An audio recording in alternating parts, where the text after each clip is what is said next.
dia, pessoal. Então vamos lá, né?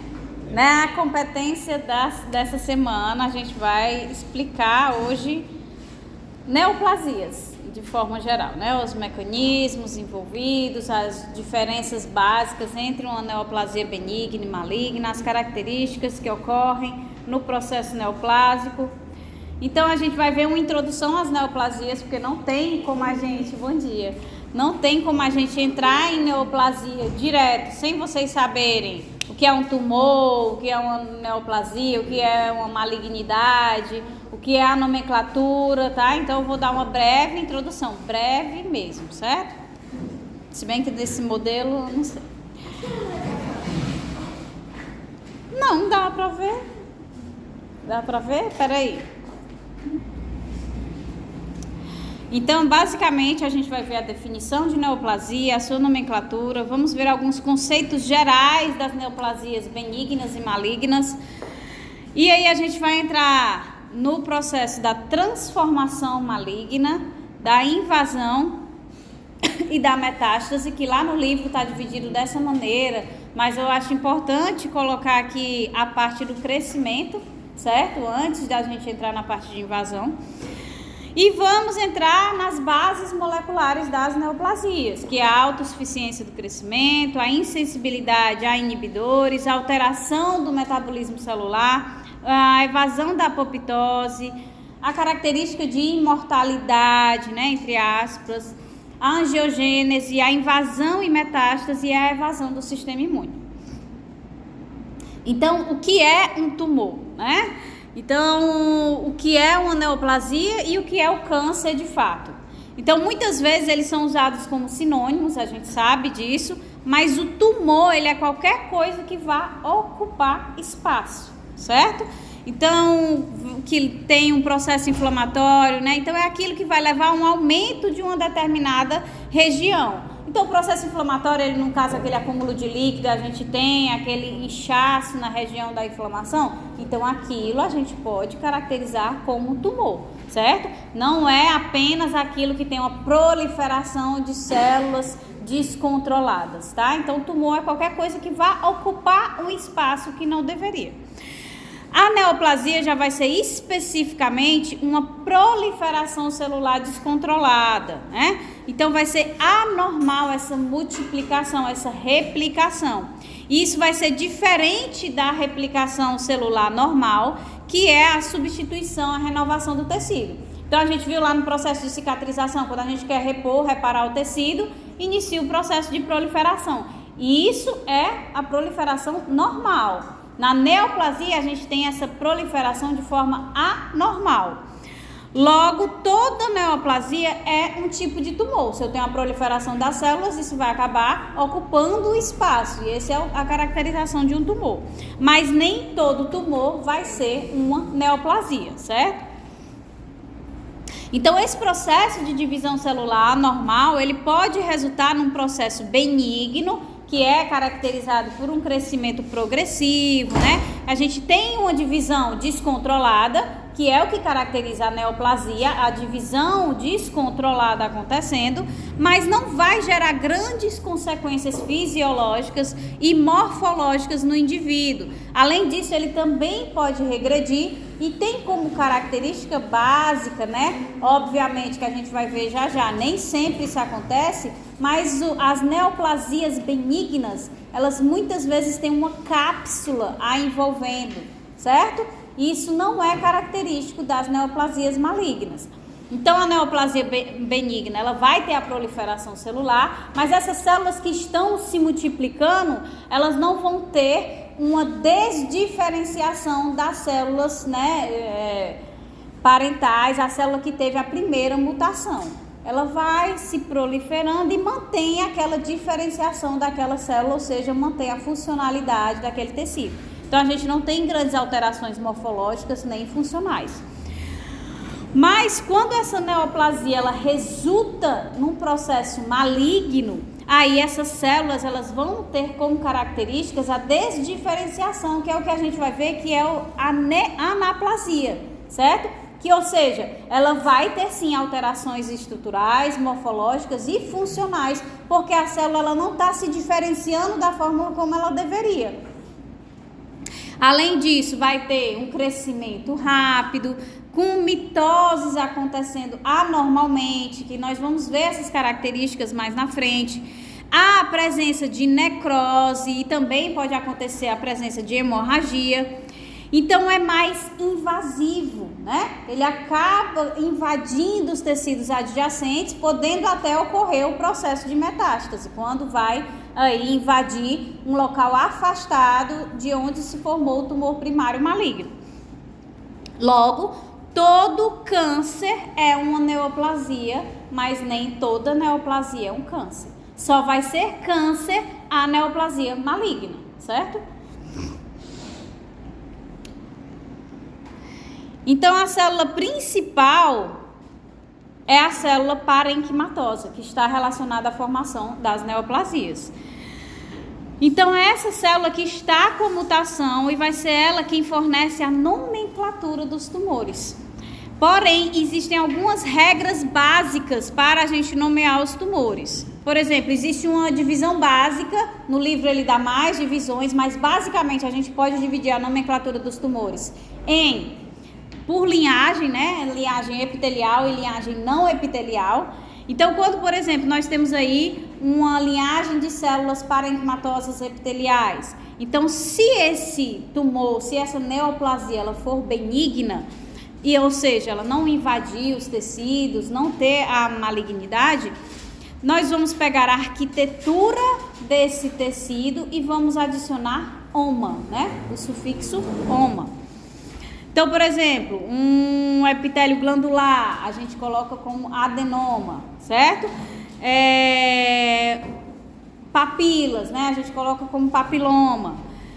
Já quando a gente tem um processo maligno, a gente vai adicionar a esse oma carcinoma. Então, se eu tenho o adenoma e ele se torna maligno, né, pelo processo de progressão tumoral, aí a gente vai colocar adenocarcinoma, que está relacionado aí à proliferação em células glandulares, como a gente viu anteriormente no processo da benignidade. Ou a gente coloca, por exemplo, carcinoma epidermoide, né, quando está relacionado com as células escamosas, que tem por caracterização ser similares às células da epiderme. Então, a gente sempre, quando a gente tem malignidade em células epiteliais, né, provenientes do epitélio, quando é maligno, a gente adiciona o carcinoma. Quando é benigno, a gente coloca só o sufixo oma, certo? Já quando a gente tem, né, aquela neoplasia proveniente de células não epiteliais, a gente tem também, obviamente, a divisão em benigno e maligno. E se isso for benigno, a nossa nomenclatura fica o nome da célula ou do tecido, mais oma, certo? Então, vem aí lipoma, osteoma, né? Se estiver atingindo esse tumor um adipócito, ou se estiver atingindo ali os osteócitos, né, da matriz das células do osso, aí a gente coloca osteoma, lipoma, certo? Adiciona o oma da mesma forma, mas coloca agora um nome da célula ou do tecido. Se for maligno, nessas células não epiteliais, a gente vai adicionar agora o sarcoma. Então, o que é que mudou? Quando as células são epiteliais, se maligno é carcinoma, se benigno, oma. Se forem células não epiteliais, se benigno também, a gente coloca oma. Mas se for maligno, em vez de carcinoma, a gente vai colocar sarcoma, certo?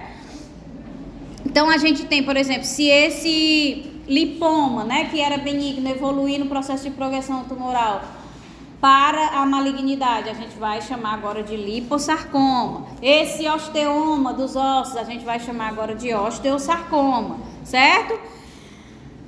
Quando isso acontece, né, que são as exceções, em células hematopoéticas, né, lá da medula, a gente vai chamar ou de leucemia ou de linfoma quando está ali no sistema linfático, certo? Uma Uma observação é que existem alguns tumores que são mistos. Nem todos os tumores a gente pode classificar e provém de células epiteliais, esse aqui provém de células não epiteliais. Algumas vezes os tumores eles têm em determinado momento características de células epiteliais e depois ele tem características de células não epiteliais. E pode retornar, né, e ficar alternando nesse ciclo. Então esses são os tumores mistos que a gente não tem uma nomenclatura fixa. Vai depender de cada tipo de câncer.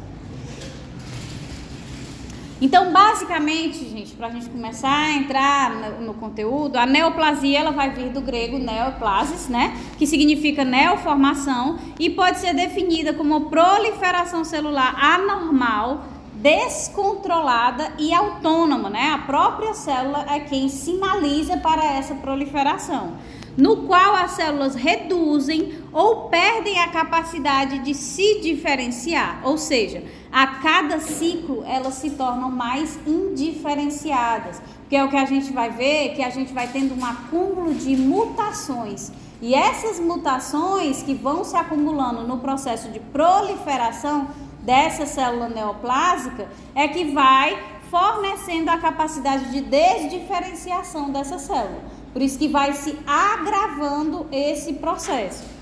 Então, essas neoplasias, como eu já mencionei para vocês, elas podem ser classificadas em benignas ou malignas. Então, elas vão possuir aí atributos como a progressividade, que é o crescimento tecidual excessivo, não coordenado e de intensidade progressiva, que é justamente a proliferação descontrolada, né? A multiplicação dessas células de forma descontrolada. Além disso, vão possuir outra característica além da progressividade, que é a independência. Então, é a ausência de resposta aos mecanismos de controle. Nós sabemos que existem números, que é o que vocês vão ver, P53, quando tem algum erro, quando tem alguma alteração nessa célula, existem esses mecanismos para suprimir a proliferação desse tumor.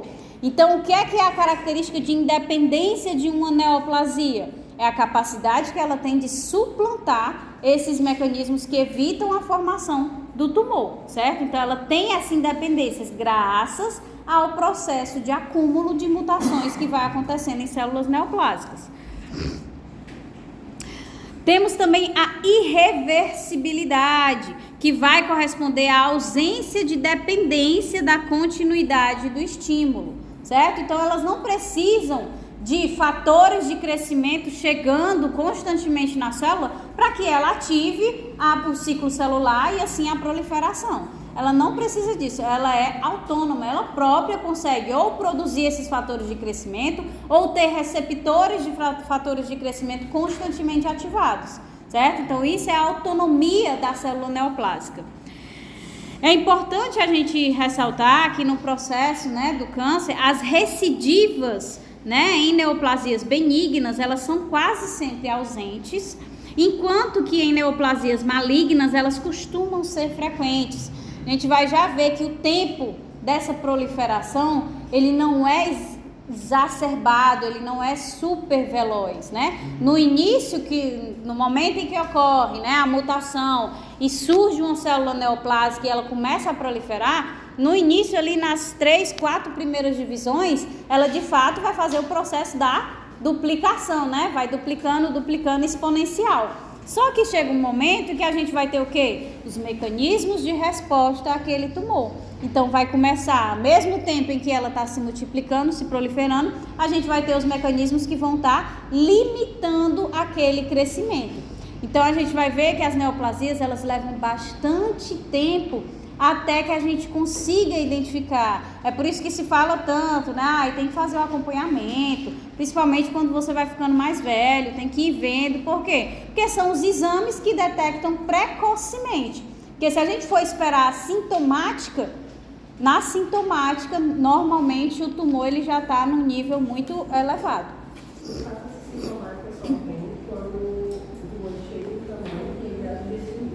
Exatamente. O quê? Aí quando ele chega nesse limite, ele desencadeia o processo inflamatório, alguma coisa assim. Então, desde o início ele desencadeia o processo inflamatório. É por isso que ele não consegue se multiplicar exponencialmente constantemente.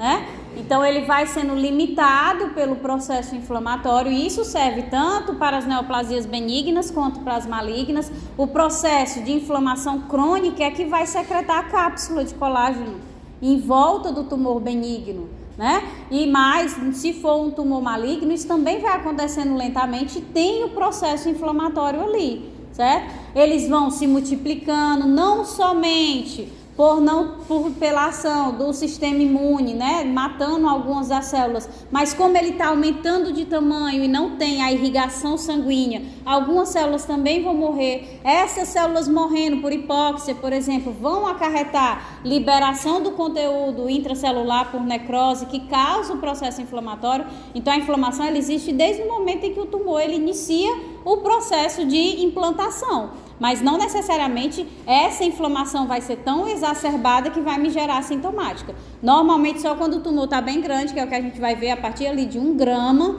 é que a gente tem os sintomas surgindo nesse momento. Oi? O retorno, né? As pessoas que têm câncer, né, que teoricamente se curam, aí elas têm que ficar sempre fazendo um acompanhamento para ver se não está surgindo, se não ficou uma célula quiescente dessa célula neoplásica em algum outro tecido que possa ter invadido localmente ou que possa até mesmo ter metastatizado, certo? Então, quando a pessoa tem a malignidade, a probabilidade dela ter recidiva, infelizmente, é elevada. Porque como essas células elas ficam um período ali que demora muito tempo para que ela cresça a esse determinado tamanho de 1 grama, que é o tamanho sintomático, né? Então ela fica ali muito tempo crescendo, se multiplicando, aí vem a inflamação, limita um pouco o crescimento, mas ela ainda está lá, ela ainda está se proliferando, ela ainda está acumulando mutações, e aí quando se a pessoa não fizer o acompanhamento depois de um tratamento de câncer, ela vai começar a ter outra sintomática, que pode inclusive ser um câncer em outro local, mas que teve como origem o primeiro câncer que a pessoa teve.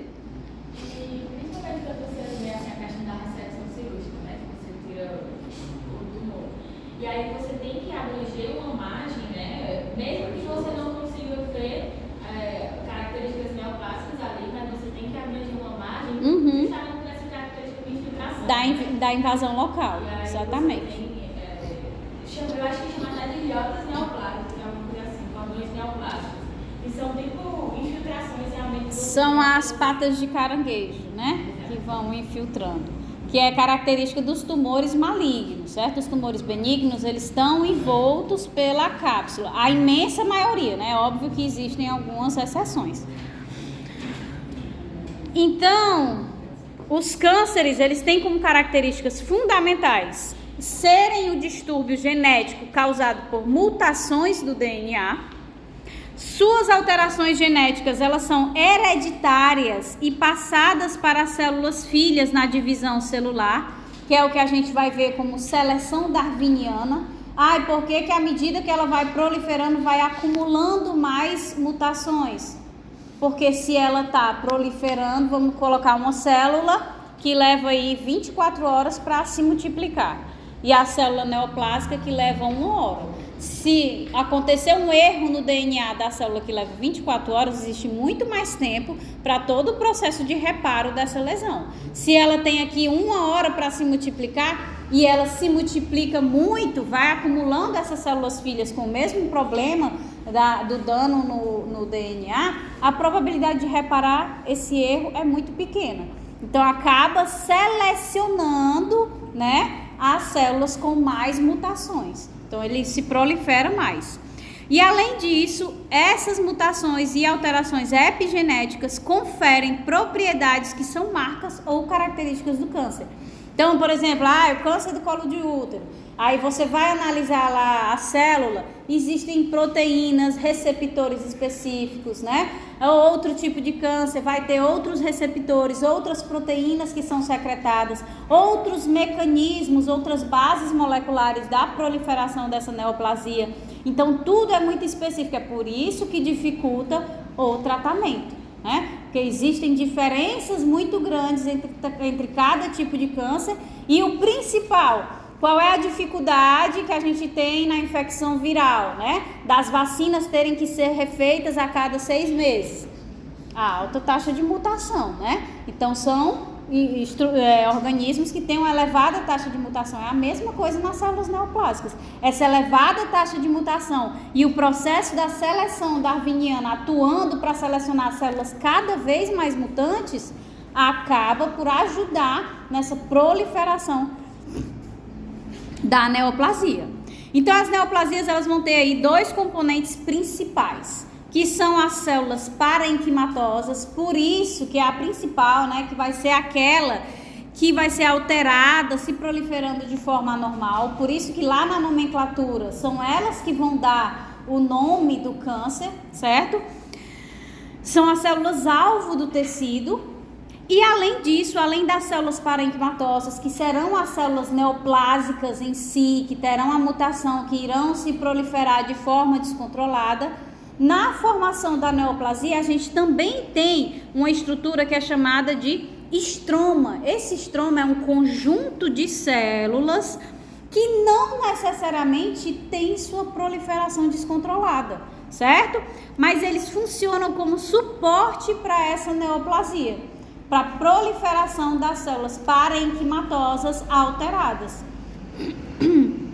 É o que a gente chama de estroma de sustentação, que é o quê? Nada mais é do que a matriz extracelular e o processo de angiogênese, ou seja, de formação de novos vasos sanguíneos, que vai ajudar aí a sustentar, a manter a proliferação dessa neoplasia.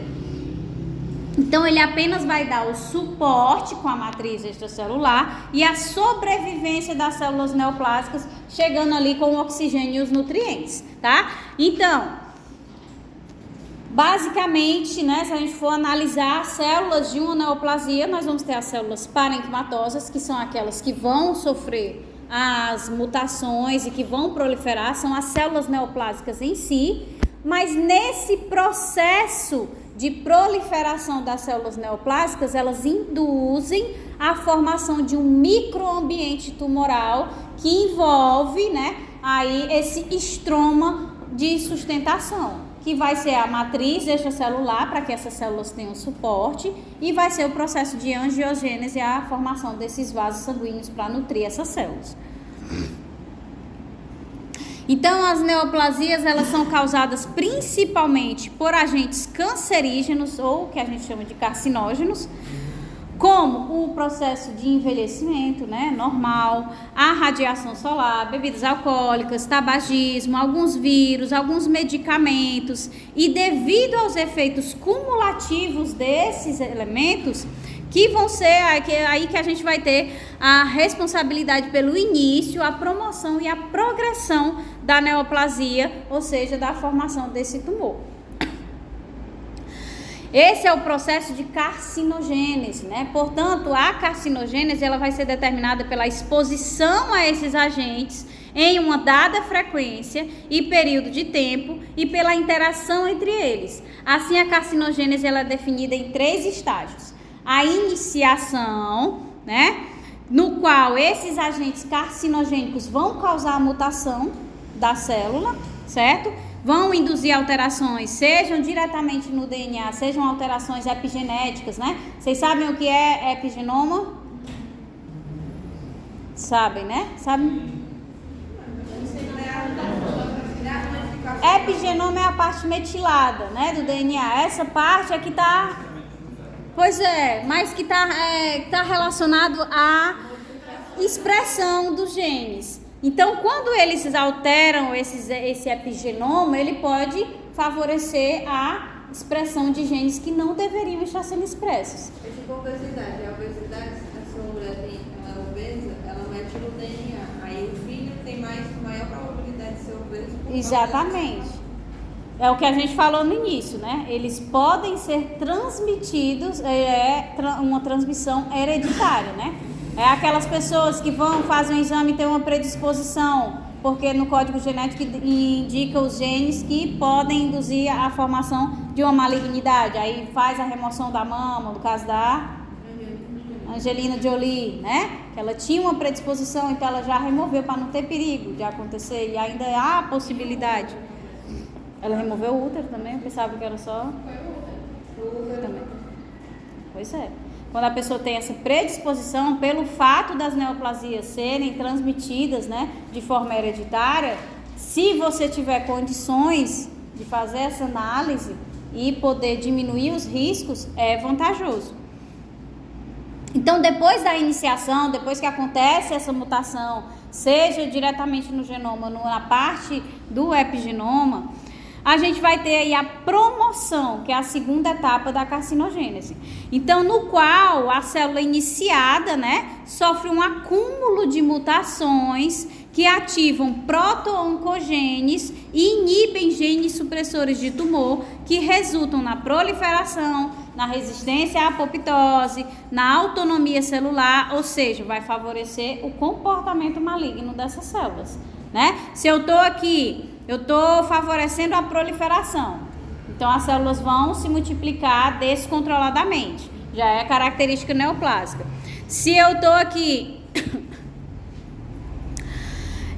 reduzindo a resistência à apoptose, se acontece essa mutação, né, ali no processo de iniciação, e eu não tenho nenhuma forma de controle dessa mutação, eu não tenho nenhuma forma de reparo, o que é que vai acontecer? Eu vou favorecer que essa célula, ela tenha uma resistência à morte celular programada, e em vez dela ser destruída com esse dano, ela não vai ser destruída por conta dessa resistência. Se eu tenho uma autonomia celular, significa que essa célula neoplásica, ela não vai precisar dos fatores de crescimento, ela vai ser insensível aos inibidores do crescimento e vai conseguir, de forma autônoma, se multiplicar, se proliferar. Depois do processo de iniciação em que houve a mutação, aí houve a promoção, que é esse acúmulo de mutações que favorecem a proliferação dessa célula, a gente vai ter aí, enfim, a progressão, certo? No qual os clones, eles vão perder a adesão e contato com as células vizinhas e começam a invadir o tecido, que é o que a gente chama de transição epitélio-mesênquima, certo? E o tumor começa a crescer. Ele vai precisar aí que aconteça a angiogênese, né, a formação de novos vasos sanguíneos. Os fatores teciduais vão criar um microambiente que favorece a progressão tumoral. Então, a deposição da matriz extracelular vai contribuir para a sustentação desse tumor. E vai poder haver a metástase, quando a gente tem a invasão, né, local. Pode ser que essa invasão ela acabe acontecendo também para as vias de disseminação e ocorra o processo de metástase, que vai ser a multiplicação descontrolada e irreversível dessas células alteradas. Então, não tinha passado. No caso de progressão tem no maligno, né? Ou tem no benigno também, certo? Então, o que é que acontece aqui? Como vocês podem ver claramente nessa figura,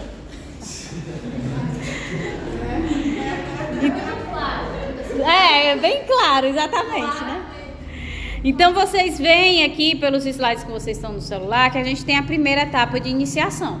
Vem o agente carcinogênico e causa aí uma mutação, uma alteração no DNA. Essa alteração no DNA não passa pelos processos de reparo, ou mesmo se ela não pode ser reparada, ela é induzida à morte celular. E se ela consegue suplantar essa indução à morte celular, ela vai, ou seja, ter uma lesão permanente do DNA. Essa é a primeira etapa da carcinogênese, onde a gente tem o processo de iniciação, tá? Depois da iniciação, quando essa mutação, quando essa lesão do DNA se tornou permanente, nós vamos ter aí a promoção, que vai ser essa segunda etapa, em que vão acontecer inúmeras mutações. Essas mutações elas vão se acumulando, vão sofrendo a seleção darwiniana para aquelas mutações que favorecem a proliferação daquela célula.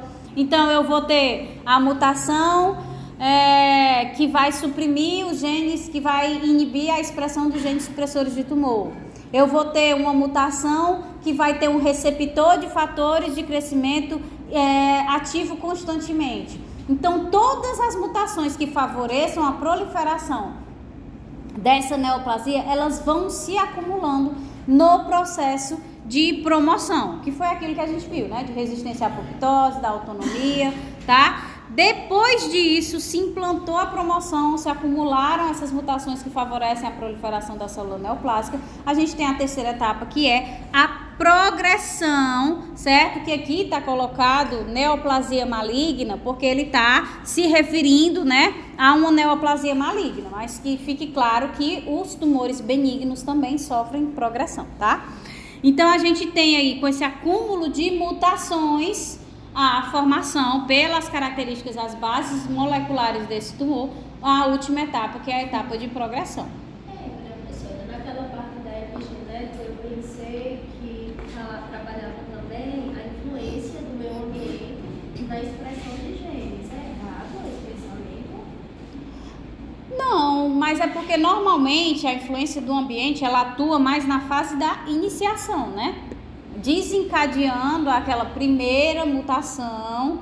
Por quê? Porque quando a gente tem condições normais, uma mutação acontece, a gente consegue reparar, a gente consegue matar a célula problemática. Como a gente tem aquilo que eu falei, né, da proliferação muito rápida, muito expansiva, a seleção acaba pegando aquelas células que estão se sobressaindo, né, que estão teoricamente mais adaptadas, porque elas estão se multiplicando mais. Então, nesse fator aí, a gente já não tem mais tanto os fatores ambientais atuando. Já são novas mutações, neomutações que estão acontecendo na célula que foi primariamente, né, mutada, que sofreu a neoplasia. Então, os fatores ambientais, eles atuam mais na iniciação. Na promoção, que é quando a gente tem um acúmulo daquelas mutações genéticas e epigenéticas, já vai ser mais pela própria célula sofrendo inúmeras mutações que vão sendo selecionadas, que é o que a gente chama de seleção darwiniana. E a epigenética vem antes, depois, durante? Na promoção também. As mutações, elas podem ser tanto direto no genoma, que é ativo, né, como também no epigenoma, que não é tão ativo, que é aquela parte que pode ser metilada, desmetilada. Então, ativando genes que ajudam na proliferação dessa célula. Vocês, eu não sei epigenética. Me lasquei. Ainda tá gravando, desculpa. Não. Então, a gente vai ver agora alguns conceitos do câncer, tá? Então, durante a sua evolução, os cânceres geralmente se tornam mais agressivos e adquirem maior potencial maligno, que é um fenômeno conhecido como progressão tumoral. A progressão tumoral, ela vai envolver a seleção natural de mutações em uma célula neoplásica como um processo amplificado. Porque como ela vai se dividindo indefinidamente, a chance de se achar uma mutação que seja favorável para o desenvolvimento do tumor é muito maior do que no processo de evolução natural, proliferando células mais hábeis ao crescimento, à sobrevivência, à invasão, à metástase ou à evasão da resposta imune e quimioterápica. Então, vamos supor que eu tenho aqui uma célula neoplásica, né? Então, a célula neoplásica, ela iniciou como uma célula benigna. Ela começou a se proliferar, mas é um tumor ali benigno. Em determinado momento, ela, no processo de promoção, ela sofreu outra mutação. Essa nova célula, que também é neoplásica, porque ela também tem a mutação no genoma, ela vai se dar muito melhor do que a célula primária, né? Então, ela quem começa a se proliferar mais. Em determinado momento, aquelas células que já têm duas mutações sofrem outra mutação. E aquela que tem mais uma mutação que favorece a proliferação é quem vai agora se dar melhor. Então, esse processo de acúmulo de mutações é um processo que favorece a malignidade e é chamado de progressão tumoral. Então, ele iniciou como um tumor benigno, foi passando por um processo de acúmulo de diversas mutações, uma progressão tumoral, se convertendo em um tumor maligno, certo? E esses fatores, esses acúmulos, eles vão facilitar tanto a proliferação, ou seja, a multiplicação, o crescimento dessas células, vão facilitar a sobrevivência. A gente vai ver que existem formas de se adaptar de células neoplásicas em que elas conseguem sobreviver com o mínimo de nutrientes, né? Ou se elas têm o erro, elas conseguem evitar a morte celular programada, tá? O processo de invasão, à medida que essas mutações se acumulam, também vai ser facilitado. Ela pode passar a expressar uma enzima que consegue degradar o tecido e facilita com que ela atravesse ali a camada basal. Ou seja, o processo de metástase fica favorecido. Ela pode desenvolver, através dessas mutações, receptores, né, ou ligantes que vão inibir a ação das células de defesa, né, que é a evasão do sistema imune. Isso também serve não só para o nosso sistema imune, mas para o tratamento quimioterápico. Tem algumas células, por exemplo, quando a gente começa o tratamento de um câncer, né, a pessoa teoricamente ela se curou, aí tem a recidiva depois de alguns anos. Aquele câncer volta em outro local, e quando a gente faz a análise das células iniciais do primeiro câncer e depois a análise desse câncer posterior, observa-se que ela sofreu mutações que fizeram ela passar a expressar um ligante que inibe a ação do quimioterápico que foi usado no primeiro câncer. Então isso é muito observado nas recidivas, quando faz a análise histológica. Não entendeu? Pronto. Então, a gente tem aqui o câncer, a pessoa faz um tratamento, não serve para o segundo. A gente faz o tratamento quimioterápico. Só que sem saber, a pessoa achando que estava curada, né, ficou uma célulazinha ali, né, dormente, esperando o momento certo de se proliferar. Depois de alguns anos, a pessoa acompanhando, ela vê que o câncer voltou. Quando ela vai fazer o tratamento, o primeiro tratamento não serve mais. Porque nesse processo de progressão tumoral dessa nova neoplasia, ela desenvolveu mutações que resistem ao tratamento quimioterápico inicial. Isso é muito comum quando a gente faz a análise das recidivas. Então, como resultado dessa mutação contínua e, obviamente, da seleção darwiniana, né, que vai selecionar aquelas células que têm mais mutações que favorecem a proliferação dessa neoplasia, mesmo que os tumores malignos apresentem uma origem monoclonal, eles, de forma geral, são geneticamente heterogêneos no momento da apresentação clínica. Porque não é uma progressão tumoral, ele não vai acumulando mutações. Então, ele iniciou ali benigno, ele quase não era desdiferenciado da célula original. Ele tinha características estruturais, morfológicas muito similares à célula original.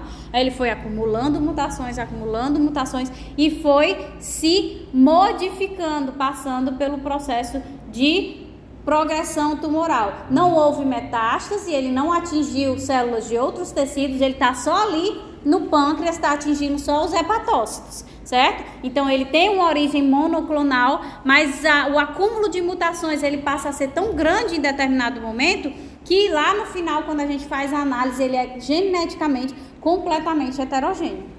Também só no caso, quando eu tenho um tumor, não necessariamente todas aquelas células que estão compondo aquele tumor vão vir da mesma mutação e vão ser tipo iguais às mutações. Eu posso ter várias células com mutações diferentes formando aquele tumor. Exatamente. E podemos ter também ali no meio as células não neoplásicas, né? Porque a gente não precisa da matriz extracelular que dá o suporte. Então também tem células que são não neoplásicas, que estão ali para dar o suporte, tá? Então é o que vocês veem aqui, né? Nesse processo da carcinogênese, da iniciação, da promoção e da progressão, esse processo de progressão tumoral, a gente tem a mutação iniciadora, então essa bolinha amarela, né? É a célula normal, aí ela tem a ação do carcinógeno, que faz com que ela sofra a primeira mutação.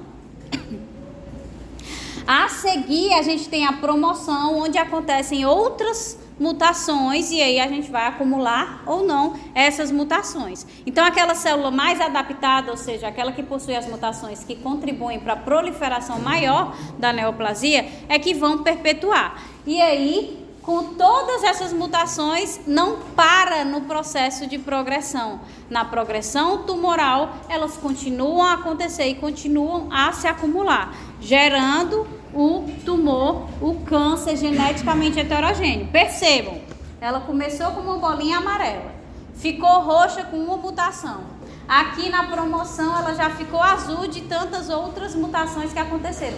Quando chega aqui, a gente tem diversos acúmulos de mutações e perceba, Vitor, justamente nessa figura. Eu tenho bolinha azul clara, tenho bolinha azul escura, ou seja, essas aqui elas têm os genes mutantes que tinha ainda nesse início, essas azuis claras não, elas já têm outras, exatamente, já tem uma diferenciação, uma desdiferenciação muito maior à medida que a progressão tumoral vai acontecendo, ou seja, à medida que as mutações vão se acumulando. Não necessariamente toda mutação que aquela célula sofrer, a partir daquele momento ela virou uma célula cancerígena, vai agregar na malignidade dela, né? Pode ser uma mutação que vai nem ela maligna ou prejudicar. isso.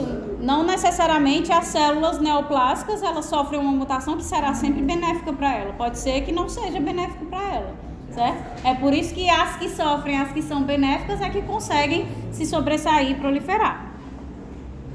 Então vamos lá, né? Começar a compreender a biologia desses tumores, certo?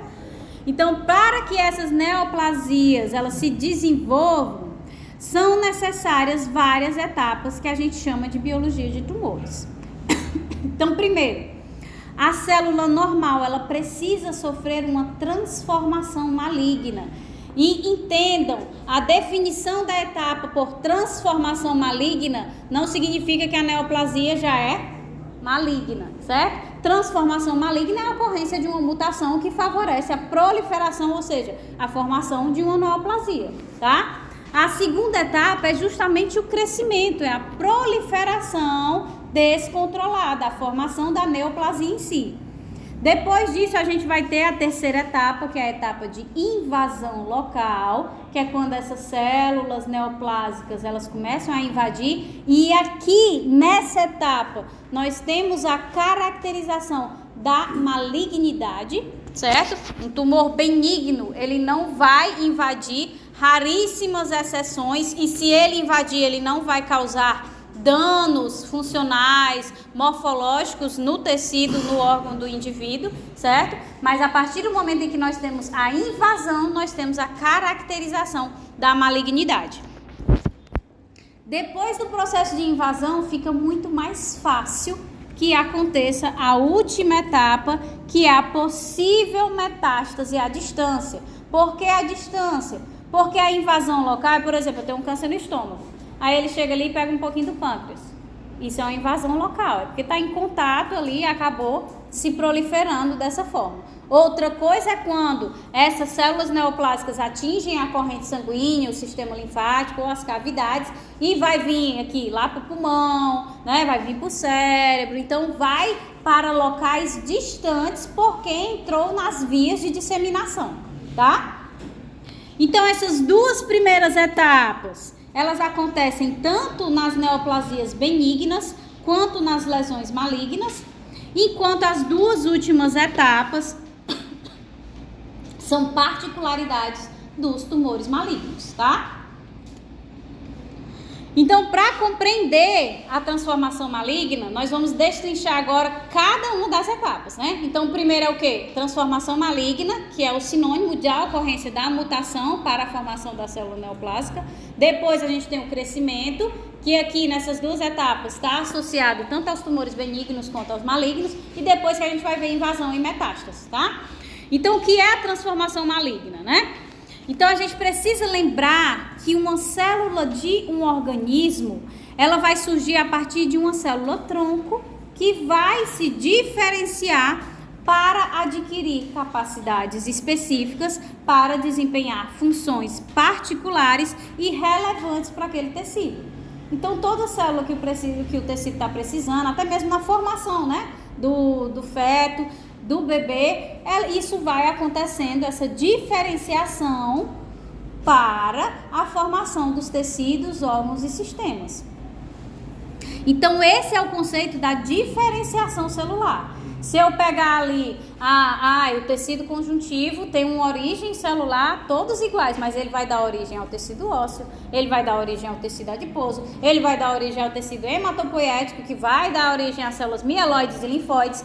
Então, a partir dessa célula-tronco, a gente, pelo processo de diferenciação, que está relacionado ao genoma, né, a expressão de genes específicos naquela célula, daquele tecido, é que a gente vai ter a funcionalidade daquele órgão, certo? Então, é esse processo de diferenciação que sugere que o aspecto funcional de uma célula está relacionado ao produto que ela sintetiza.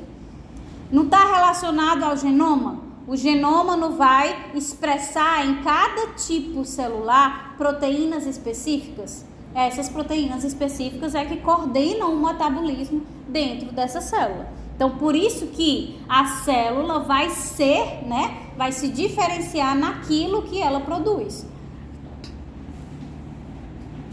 Então, por exemplo, uma célula do estômago, ela vai se diferenciar para produzir o ácido, obviamente. Já o aspecto morfológico da célula, não só da funcionalidade, da proteína, do que é expresso no material genético da célula no processo de diferenciação, na morfologia a gente também tem associado a funcionalidade dessa célula. Então, os aspectos morfológicos também importam e também estão contidos na informação genética.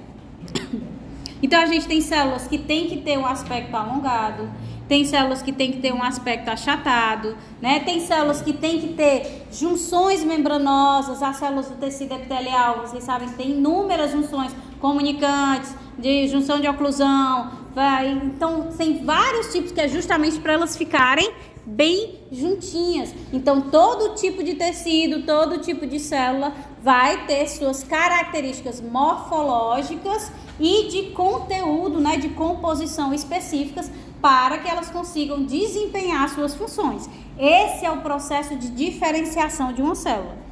Então, em geral, nas neoplasias benignas, as células mais diferenciadas se parecem com as normais daquele tecido. Ou seja, as suas capacidades morfológica e funcional estão parcialmente mantidas, que foi o que a gente viu lá no começo. Aquelas células parenquimatosas, elas não vão se alterar como acontece nas neoplasias malignas. Nas benignas, elas mantêm uma morfologia, uma estrutura similar à célula do tecido, mantendo ali certa funcionalidade. Por isso que ele não vai afetar o indivíduo, por isso que é dito benigno. Já nas neoplasias malignas, não necessariamente isso vai acontecer, tanto que são subclassificadas em bem diferenciadas, moderadamente diferenciadas e pouco diferenciadas, certo? As neoplasias malignas, como a gente discutiu lá, elas têm células parenquimatosas que vão ter um processo de desdiferenciação muito maior quando comparada com as neoplasias benignas. Então, as células de uma neoplasia maligna, na maioria das vezes, elas são extremamente desdiferenciadas. Obviamente que no início ela vai poder ter um pouco de diferenciação, né? Ou seja, ter um pouco de similaridade com a célula do tecido, não perder tanta funcionalidade. E à medida que vai acontecendo o quê? A progressão tumoral, né? Vai tendo o acúmulo das mutações, essa desdiferenciação ela vai evoluindo. Então passa para moderadamente diferenciada, depois pouco diferenciada e até completamente desdiferenciada, certo? Então ela perde completamente a funcionalidade daquele tecido. Isso acontece por quê? Porque quando uma célula ela perde o controle da regulação do ciclo celular e vira uma célula neoplásica, ela vai sofrendo diferentes graus de desdiferenciação. Esqueci de passar. Não dá pra ver, né? Mas eu tô passando aí. E vira uma célula neoplásica, ela vai sofrendo diferentes graus de desdiferenciação, e esse processo de desdiferenciação das células neoplásicas malignas é o que nós chamamos de anaplasia, certo? É uma célula anaplásica. Nem sempre isso vai ser facilmente identificável, certo? Essa diferenciação, Karina, acontece porque a gente compara, ao invés de a gente comparar a célula doente com a célula normal, a gente compara com a célula cancerígena em si, né? Exatamente. Por isso que nem sempre é facilmente identificável, certo? Porque às vezes a sintomática ela aconteceu já de uma metástase e aí a célula neoplásica ela não vai ter característica nenhuma de onde aconteceu lá o tumor primário. Professora, essa diferenciação não é necessariamente a célula ir se diferenciar e voltar nesse caminho. Ela só está tentando depois da diferenciação e ela está numa etapa, né? Não Eu entendi. esse conceito. Vai, fala aí de Eu não novo. entendi. Não entendi o que tu falou. Porque quanto mais diferenciado, mais parecido com a célula original. Isso. Pronto, aí no caso, essa desde para mim, você fala, desde essa parece que ela se diferenciou e depois voltou atrás. Não foi isso que aconteceu, Ela certo? está tentando se diferenciar, mas ela para. É, exatamente. Por exemplo, no início, quando ela se transformou numa célula maligna, né? Ela é um pouco diferenciada, ela tem características semelhantes, né? Ali com a célula do tecido normal. À medida que vai acontecendo o acúmulo de mutações, a progressão tumoral, ela vai perdendo essa diferenciação. Ela vai ficando cada vez mais diferente, ou seja, desdiferenciada. Deu para entender, não? Deu? Professora, Oi. ele fala assim que essa parte da diferenciação ainda não sabe, existem duas hipóteses, se é porque a célula madura evoluiu e indiferenciou, ou se é porque uma célula imatura ela não conseguiu passar pelo processo de diferenciação. Sim. Essa anaplasia. Aí fica duas hipóteses. Dessas duas hipóteses, né? Foi um órgão, imagino que tenha muita célula tronco, aí pode ser por conta que a célula tronco Sim, diferenciou e depois perdeu a... moral, ela não se consegue diferenciar. Pois é, isso é no processo inicial, ó, presta atenção. A célula, eu estou aqui com um hepatócito, eu tenho um hepatócito, esse hepatócito sofreu uma mutação. Você concorda comigo que o hepatócito, inicialmente, ele era diferenciado? E aí, pela mutação e o acúmulo de mutações, ele foi se desdiferenciando. É diferente da célula que não veio proveniente dessa primeira célula. Exato. Tronco não, vamos colocar aqui o hepatócito direto, só um minuto. Eu estou comparando com uma coisa que ela falou. Né? Sim. Pronto, a célula tronco deu origem a uma célula, essa célula, beleza, se diferenciou. Ela vai sofrer a ação do agente carcinogênico, que vai sofrer a mutação, e aí ela vai se desdiferenciar. Já a partir dessas células neoplásicas, a gente já tem o processo de desdiferenciação acontecendo. As células que irão surgir a partir da célula já neoplásica, ela não vai surgir diferenciada e depois se modificar. Entendeu? Oi. Não, eu ia dizer para tu explicar essa parte, desenhando, porque eu acho que fica um pouco mais fácil de entender. Sim, mas é tipo, Vitor, é tipo assim, imagina que a célula do tecido normal ela é uma célula redonda. Quando ela começa a sofrer mutação, que vai virando neoplásica, essa célula começa a ficar triângulo. Vamos dizer que a célula doente é uma célula triângulo. Quanto mais parecido com um triângulo ela ficar, menos diferenciada ela é. Porque ela está ficando mais parecida ainda com a célula doente. Quando a gente vai comparar para dizer se ela é diferenciada ou não, a gente compara com a célula que é doente, não com a célula do tecido. Então, por isso que diz, é bem diferenciado quando ela está mais parecida com o tecido normal que quando ela está doente. Não, eu tenho que entender assim. entendeu, né?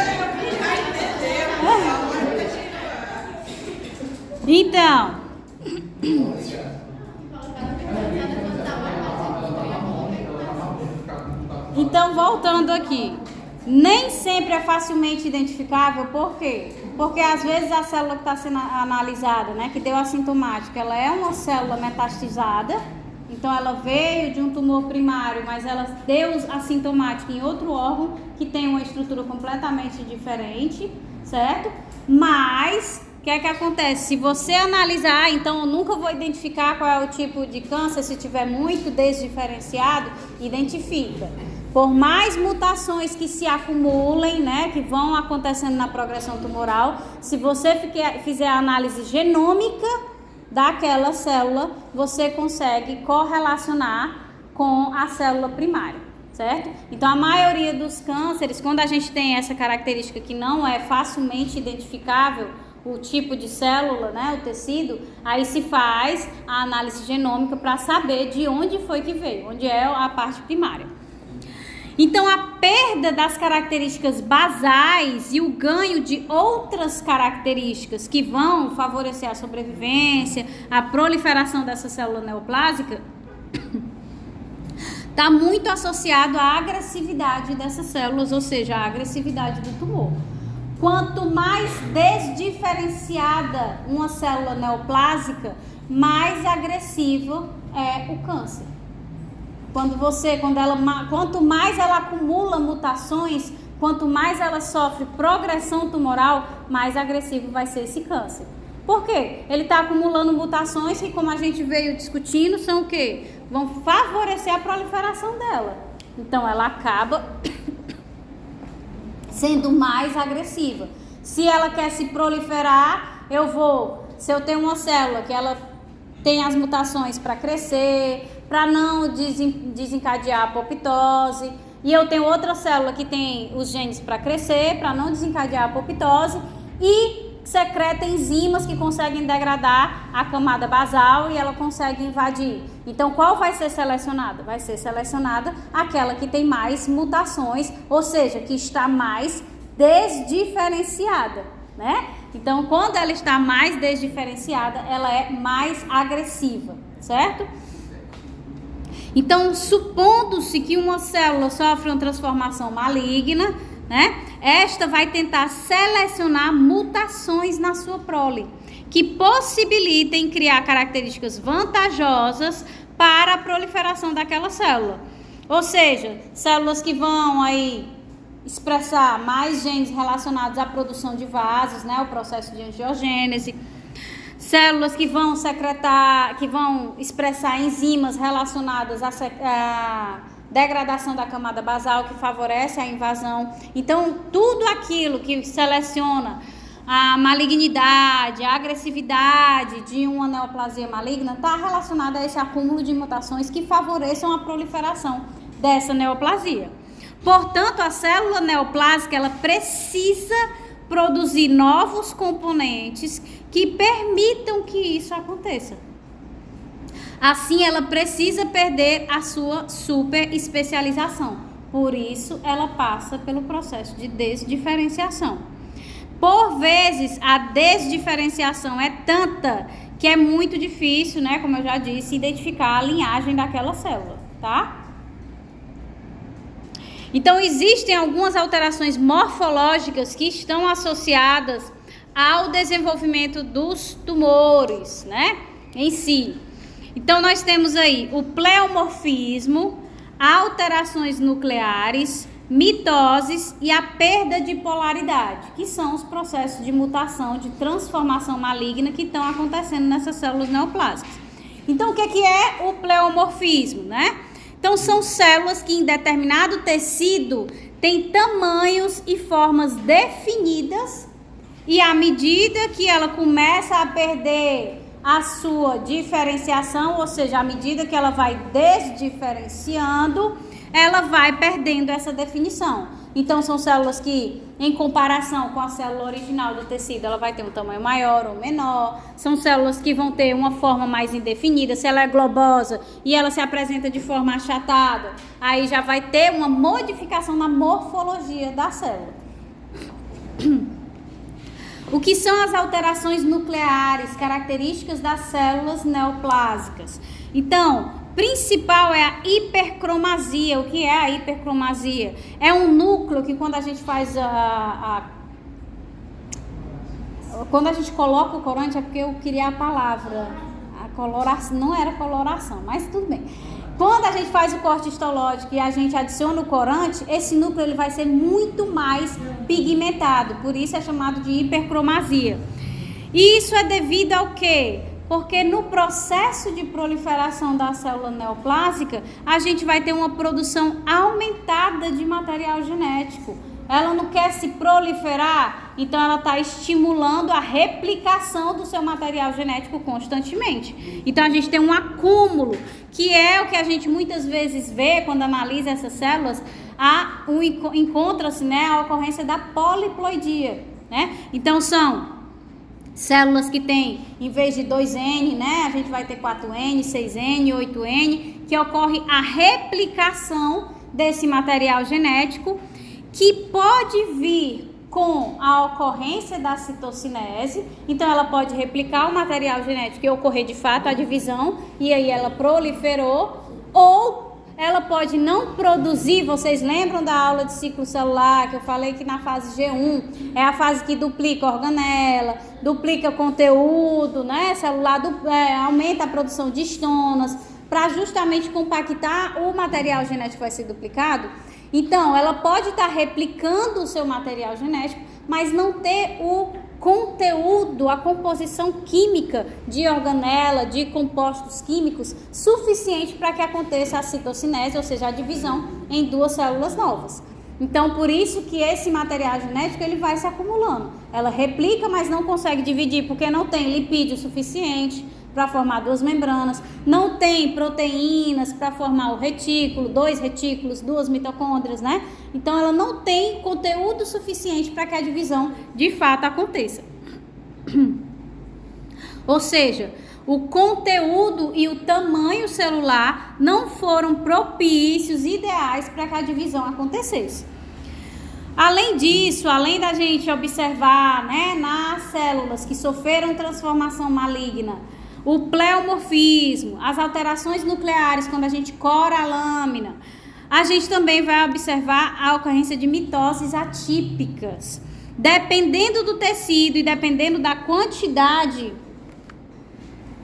de mitoses, isso pode ser considerado anormal, né? Principalmente quando são mitoses atípicas e bizarras, em que a gente não tem aquele alinhamento dos cromossomos no centro, né? Então, que tem aquela polarização, que é justamente a outra característica de células que sofreram transformação maligna, que é a perda de polaridade, que está associada a um crescimento anárquico. Então, no processo de mitose atípica, em vez da gente ter a migração para os polos, a gente tem uns cromossomos que vão para o topo, outros que vão para... formando um triângulo, por exemplo. Então, há a perda da polaridade. Então, nessa perda de polaridade, também a gente facilita a identificação de células que sofreram transformação maligna. Mais uma vez, eu ressalto para vocês. Sofrer a transformação maligna não significa que a neoplasia é maligna, certo? Então, todas as células neoplásicas, seja ela benigna ou maligna, pode apresentar alguma dessas 4 características quando a gente analisa. Exatamente. Outra modificação que também pode ser identificada é a formação de células gigantes multinucleadas, que está diretamente associada a esse fator de multiplicação do material genético. Aí pode ser que ela consiga fabricar um nucleolo, né, um envelope nuclear para aquele material genético que foi replicado, mas ela não conseguiu replicar o resto. O conteúdo, né, do citosol, as organelas, e aí ela ficou com vários núcleos formados, formando uma célula gigante multinucleada. Então aqui, gente, bem aqui vocês estão vendo várias célulazinhas com núcleozinho, certo? Então, os pretos são os núcleos. E bem aqui a gente tem, ó, uma célula que sofreu transformação maligna. Pois é. Olha, em comparação com as demais células do corte, como essa sofreu e qual é o processo que a gente consegue identificar nesse corte histológico direto.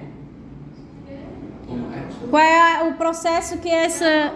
pleomorfismo, né? A gente já observa uma modificação do tamanho e da forma da célula, certo? Ela deixa de ser mais redondinha e passa a ser mais alongada e muito maior.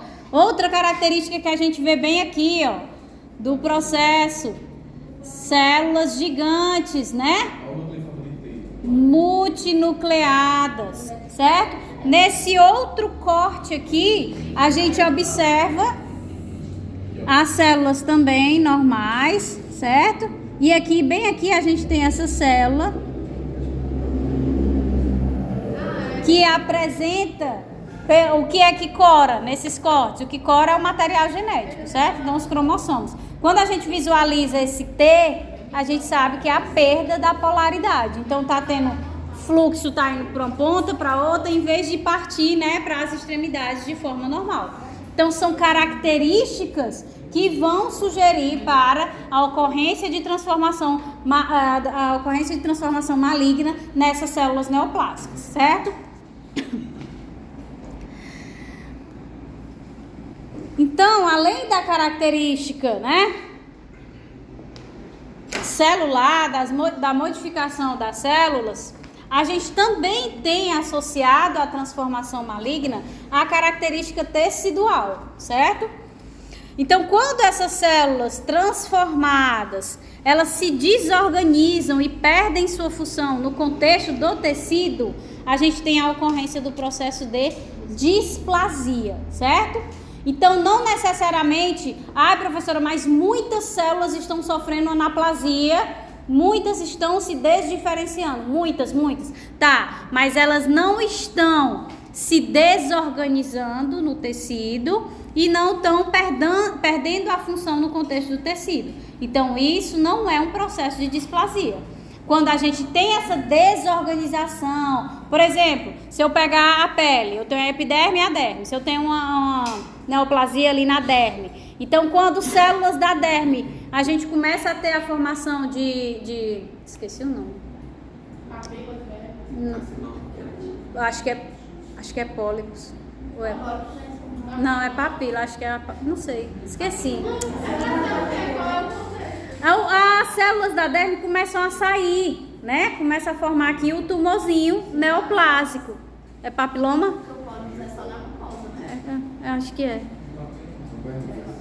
É papiloma. Eu não me lembro, eu olhei. Foram 180 páginas, não lembro não. Então, quando começa a sair, então nesse caso, a gente tem um processo de displasia. Por quê? Porque está tendo uma desorganização tecidual, né? Então, aquelas células, em vez de estarem se multiplicando ali na camada da derme normalmente, não, elas estão começando a invadir a camada da epiderme, certo? Então, a displasia vai ser a perda da uniformidade e da orientação arquitetural do tecido. É o que a gente viu numa aula, esqueci de trazer, eu ia botar quando eu escrevi esse texto, que a gente viu, inclusive, em outra aula, a figurinha lá do processo, que é o colo do útero, né? Que ele tem células globosas na parte mais interna do tecido. Quando essas células globosas, né, a partir de um processo de neoplasia, começam a sair e formar, né, aqueles papilomas que a gente viu lá na imagem, no processo de graduação, né, do aumento da proliferação no colo do útero, aí essas células globosas, elas saem do interior e elas começam a migrar para a extremidade do colo do útero, formando esses papilomas, que tem um potencial, obviamente, se é uma neoplasia benigna, ele tem um potencial de se desenvolver numa neoplasia maligna. Então, ele muda a arquitetura do colo do útero. Então, mudando a arquitetura do tecido, a gente tem a caracterização da displasia. Além disso, a displasia não necessariamente está associada à invasão, certo? Mas pode estar em áreas adjacentes a uma neoplasia invasiva. Então, não é porque aconteceu a displasia, a mudança arquitetural, que a gente tem a invasão acontecendo, certo? Essa displasia ela pode ficar contida em um determinado local. Professora, e por que aí ele coloca que ela pode estar em áreas adjacentes de uma neoplasia invasiva? Porque não são várias células no processo da neoplasia que estão se proliferando. Então, algumas células podem estar sofrendo, né, a progressão tumoral, o acúmulo de mutações, que favorece que ela consiga perfurar a parte basal, ou seja, invadir, enquanto as outras células, a gente não viu que tem umas células azuis escuras, outras azuis claras? Pronto, as azuis escuras conseguem invadir, mas as azuis claras não. Só que essas azuis claras sofrem mutações também, só que essa mutação é para o desenvolvimento da displasia. Ela começa a mudar a arquitetura, a organização tecidual. Então, por isso que ela pode estar adjacente a uma área de invasão. E por que que isso acontece, né? Porque a neoplasia ela é uma sucessão de mutações, que eu estou deixando bem explícito, né? E a cada mutação eu posso ter um fenótipo diferente. Então, eu posso ter uma mutação que causa a anaplasia, que é o processo de desdiferenciação. Depois, essa célula anaplásica, ela pode sofrer outra mutação que favorece o desenvolvimento da displasia, a desorganização tecidual. E depois acontece outra mutação que vai favorecer a capacidade de invasão dessas células. Mas não necessariamente isso segue essa ordem, né? Eu posso ter as células que vão seguir esse processo, anaplasia, displasia, invasão. Eu posso ter as células que vão sofrer a anaplasia e logo em seguida vão sofrer a invasão, mutações que favorecem a invasão. Outras que vão sofrer a anaplasia e logo em seguida vão sofrer uma mutação que favorece a displasia. Então, não necessariamente se seguem essas etapas. É uma anarquia, né? Exatamente. Normalmente, é comum que a carcinogênese ela seja sequencial, que ela tenha essa sequência, né? Primeiro a anaplasia, depois a desorganização tecidual e depois a mutação que favorece a invasão. Mas não necessariamente isso vai acontecer. Como tem aqui, né? Primeiro pode acontecer uma neoplasia invasiva e depois acontecer uma mutação que favoreça a displasia, certo? Ok? Então, a displasia, ela vai possuir níveis. Nós temos a displasia leve, né, que é o processo inicial da neoplasia e que está muito associado com os tumores benignos, né? Então, ele pode ter essa displasia leve. Quando a gente passa para os outros dois níveis da displasia, que é a displasia severa e a displasia invasiva, aí a gente já tem associado a essa displasia a malignidade, certo? Então, na displasia severa, a gente vai ter aí um carcinoma in situ. Por que carcinoma? Porque já é um câncer, ele já tem um potencial muito grande de invadir e de causar a malignidade. Então, ele tem um elevado potencial de invasão. E quando a gente tem a displasia invasiva, é quando de fato, né, invadiu o tecido, de fato se instalou o câncer. Então, desses 3 níveis de displasia, os tumores benignos, a gente pode encontrar na análise desses tumores até uma displasia leve, certo? Quando a gente tem a displasia severa e invasiva, já é característico de malignidade. O melhor exemplo da displasia em todos os seus níveis é no câncer de colo de útero. Que raiva de não ter trazido a figura. Tinha as etapas, né? Dos níveis que vai evoluindo.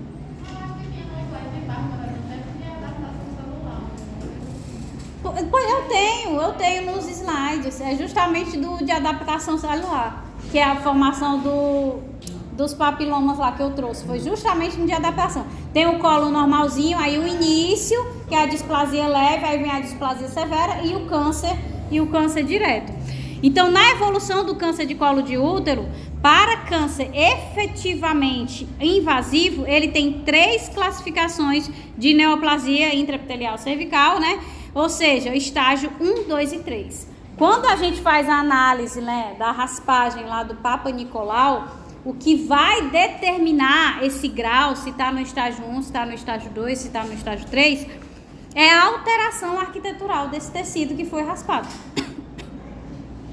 Então, quanto que foi que eu falei? A parte interna, né, vamos colocar assim, ela é rica em células globosas, né? Então, quando essas células globosas começam a sair para a extremidade e formar os papilomas, então, quanto mais presença de células globosas eu tiver na análise daquele esfregaço do Papa Nicolau, e menos células achatadas, que são as comuns, né, da extremidade, eu vou aumentar a graduação do estágio desse câncer de colo de útero. Ah, então é um câncer que está no estágio 1, tem poucas células globosas. Não, é um câncer que está no estágio 2, tem moderadamente muitas células globosas. E no estágio 3 já está ali proliferado completamente as células globosas na imagem do colo de útero. Então vamos lá. Então vocês veem aqui célulazinhas normais, certo? Que são as células normal. Aqui a gente tem a neoplasia, certo? E o que é que significa essa neoplasia? Se eu não estou dizendo que é uma neoplasia maligna, não estou dizendo que é uma... Nem sei se está assim, tá? É porque eu tô supondo que tá... É isso mesmo. Então, na neoplasia, a gente tem o quê? Proliferação, né? De 3 eu tenho já aqui 7 células. Na displasia...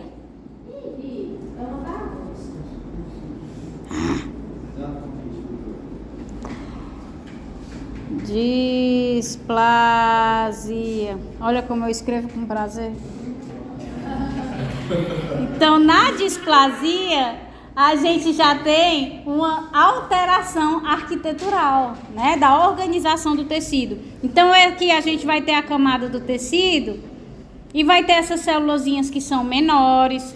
Aí a gente vai ter essa célula aqui que vai ser bem maior, com um núcleo bem maior, hipercromado, né? Então a gente vai ter uma bem pequenininha, vai ter uma média, vai ter uma retangular, vai ter uma triangular, certo? Então vai alterando a organização, a estrutura desse tecido. Então a neoplasia é caracterizada pela proliferação descontrolada. A anaplasia vai ser aquela desdiferenciação em que ela vai perdendo as características estruturais, morfológicas e funcionais em comparação com a célula original. E a displasia, que vai ser a desorganização a nível tecidual. A anaplasia é a modificação a nível celular e a displasia a nível tecidual. Então, aqui vocês têm como se fossem várias célulazinhas, tá? Bem direitinhas, bem organizadas, bem divididas, iguaizinhas. No processo de adaptação que a gente viu lá nas nossas aulas, nós temos o processo de hiperplasia, né? Isso, né? Por exemplo, hipertrofia e hiperplasia, que eu nem acreditei que teve gente que não colocou os dois. Mas tudo bem. Eu não coloquei, mas eu justifico plausível, mas é se a senhora quiser. Perdeu o ponto do mesmo jeito, eu acho. Não fui eu que corrigi não, mas eu acho... pegou metade, né? Botou só uma. Aí aqui veio a hiperplasia, que é quando a gente tem aquela proliferação induzida por fatores hormonais, né? Alguma coisa aconteceu. Aqui nós temos uma displasia leve. Em vez da gente ter essa organizaçãozinha, né? Toda tecidual, a gente começa a ter aqui uma leve desorganização. Elas ainda estão nas mesmas camadas, né? Estão empilhadinhas, mas começa a ter uma morfologia um pouco diferente. Mas está uma displasia leve, tá modificando a estrutura e a organização desse tecido de forma leve. Na displasia severa, que já caracteriza um carcinoma in situ, essas células elas deixam de ter essa estrutura. Não estou fazendo os núcleos, tá? Ela deixa de ter essa estrutura quadradinha, vamos colocar como se a célula tivesse uma estrutura, uma morfologia quadradinha. Ela passa a ter uma estrutura achatada, certo? Isso aqui em toda essa região. Então, isso caracteriza uma displasia severa, uma desorganização estrutural grande. E aqui, na parte invasiva, essa displasia começa o quê? A sair aqui para a camada basal, ou seja, está invadindo, né, localmente o indivíduo. Se chegar na corrente sanguínea, é metástase. Oi? Então, tipo, se fosse feito uma pergunta é a principal característica de neoplasia? Eu posso falar simplesmente que essa proliferação é normal? Porque para mim ela chutaria que tinha quase toda aí neoplasia. É porque a neoplasia não muda, né? Eu não sei como dizer o que é a principal característica. Mas a principal característica de uma neoplasia é o acúmulo das mutações, é a progressão, né? É a progressão para a proliferação dessas células. Então você colocou que é a multiplicação desordenada, né? Mas seria o principal, é justamente esse acúmulo de mutações. É o que vai progredindo de uma neoplasia benigna até chegar em uma neoplasia maligna. É o fato de ir acumulando mutações, ou seja, sofrendo o processo de progressão tumoral. Então, se não mencionar as mutações, cai muito na qualidade da resposta, se fosse nesse sentido, entendeu? Então, a proliferação, a multiplicação é a principal característica, tanto que em definições, né, em conceitos que se fala, neoplasia é a proliferação desordenada de células. Só que você tem que associar a esse acúmulo de mutações, essa progressão tumoral, tá? É porque eu não entendi que essa quarta imagem aí não seria já uma neoplasia. Não, é neoplasia. É câncer invasivo já. Ó. Não. Aqui classifica como carcinoma em si. Já é uma neoplasia. Carcinoma não é câncer, não é maligno?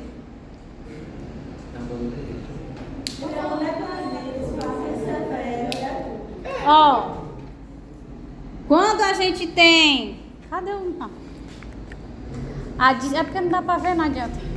Até porque nós falamos também da bipolaridade, por isso que tem que ir lá no nível genético para poder conceituar a neoplasia, porque morfologicamente ele pode se apresentar várias coisas. Porque uma displasia leve, como eu falei, uma displasia leve, ela é característica tanto da formação de neoplasias benignas, quanto no início da formação das neoplasias malignas. A partir do momento em que essa displasia ela se torna severa, ou seja, aqui a gente tem uma variação da morfologia, mas ela não está alterando tanto a organização do tecido.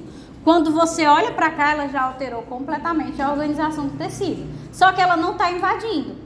Então, ela é uma displasia severa, que é característica de malignidade, de carcinoma. Não. É benigno? Não, é maligno. Displasia severa e invasiva, sempre maligno. Benigno, somente a displasia leve. Displasia longitudinal é uma característica morfológica, não é tipo o processo em si que é a neoplasia. Parece ser isso que dá. Conceito, não, displasia, realmente. Por que a moderada não é benigna? O quê? Moderada? Moderada ou severa? O que é? Eles são três. A leve, a moderada e a severa. Porque a leve e a moderada é líder. Não, a leve, a severa e a invasiva. Tem a moderada.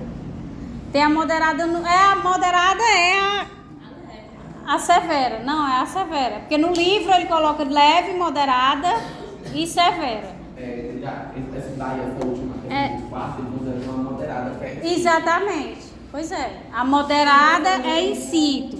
E a invasiva seria a severa do livro. Mas aqui na imagem, a leve, severa e invasiva. Oi? A leve é a moderada, a severa e a invasiva.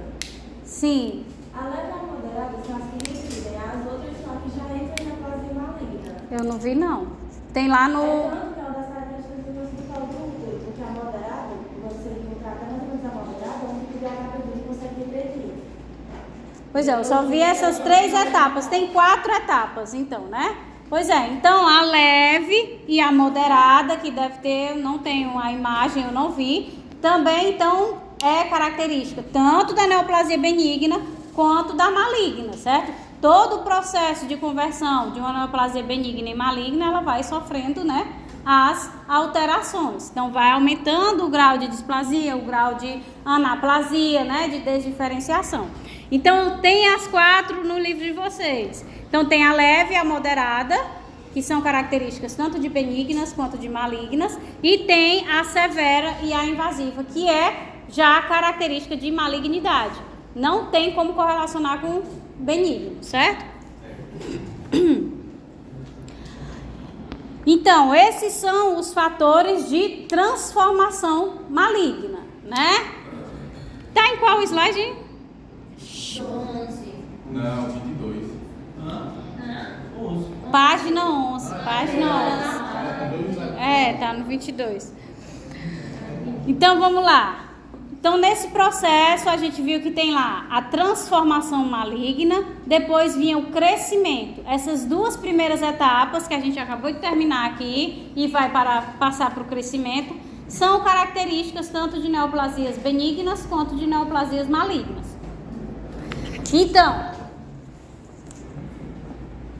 na transformação maligna tem um processo de diferenciação, que não é comum a desdiferenciação grande nos tumores benignos. Já nos malignos a gente tem a anaplasia com desdiferenciação desde leve até completamente desdiferenciada. E além dessa modificação, dessa transformação maligna a nível celular, a gente tem também a transformação a nível tecidual, que são as displasias, certo?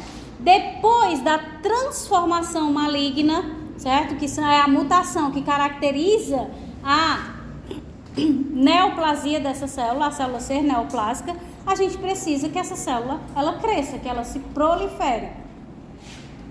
Então, para o desenvolvimento de uma neoplasia maligna, inicialmente a célula neoplásica, após a transformação, ela precisa crescer, né? Isso não só para a maligna, tá? Que fique claro.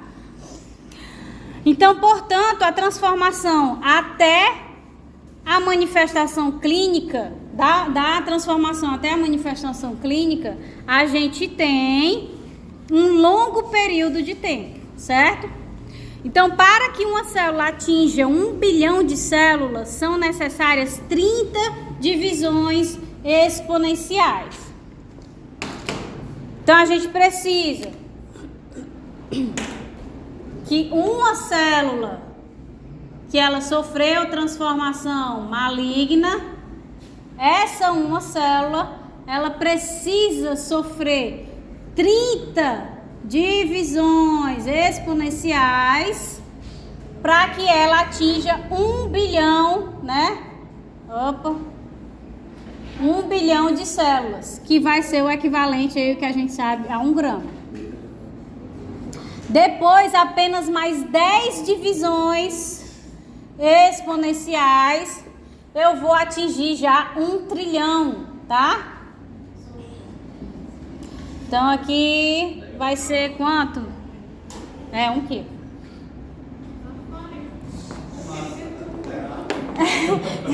O tumor de 1 quilo, né? Mas o pior que tem. Então, para que a célula atinja 1 bilhão de células, a gente precisa que aconteça essas 30 divisões exponenciais, certo? Que vai equivaler à formação de 1 grama de células no tecido, que vai ser a mínima massa evidenciável de algum sinal clínico, tá? Então, para que a gente tenha o primeiro sintoma clínico, aquela pessoa que não faz nenhum acompanhamento, não faz nenhum exame de rotina para ver, para que a gente tenha a primeira sintomática, o mínimo é que esse tumor, essa neoplasia atinja 1 grama, ou seja, cerca aí de 1 bilhão de células já proliferadas, né? E no caso da administração que ela for na divisão, vai ser bem sucedida, pode ter as não sucedidas e acabar É o que a gente... um tempo mais para chegar nesse último. Exatamente, por isso que é um longo tempo, né? Obrigada, Ronaldo. Por isso que leva um longo tempo. Porque não necessariamente se fosse 30 divisões, a célula leva 1 hora para completar o ciclo celular. 30 divisões, aconteceu a mutação, no final do dia eu já estou morrendo, né? Se fosse assim. Mas não é 30 divisões exponenciais que acontecem constantemente.